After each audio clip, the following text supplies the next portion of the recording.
with good intention. A person wants to attend a majlis or majlis taklim, but she doesn't get the permission from the wali or something. You're asking me all the difficult questions. It's supposed to be asking difficult questions. Well, the first is we have to mention that a family needs to function in a manner in which there is khair for everybody.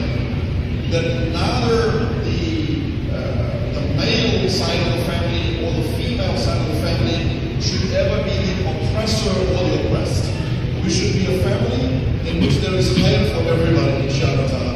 I think it's very important to mention this because the answer is not as simple as saying, well, you just do this. And I think this is sometimes problematic. We have to understand that a family is a place of barakah, is a place that we actually are a place of safety. There is amana and there is aman. There is trust and there is trusteeship in between ourselves in family.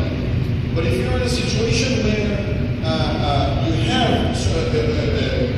a restriction or you are unable to because of aspects of work, first and foremost, we have to have husnul dhan for each other. If our parents are saying to us not to go, there may have some important reasons as well. So we also have to take that into account.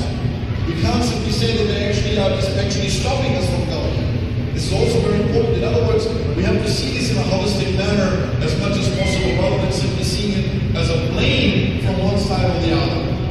And lastly, in this regard, if you are in a situation of this matter, then what you want to do is that seek from your parents or your spouses or your brothers and family alternatives by which you're able to learn inside the home, for example.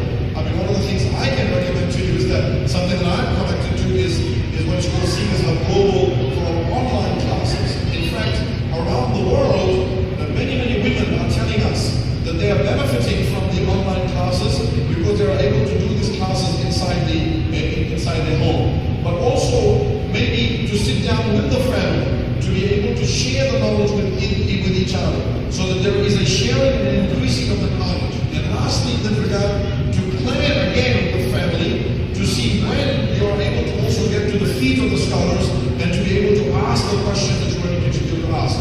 Maybe it doesn't have to be every day, maybe it doesn't have to be every week, maybe it's once a month. Maybe a halakha can be created where sisters, for example, here are able to come together. So it's a matter of working together and coming up with a solution where there is khair, rather than one telling the other side and the other side reacting in a negative side.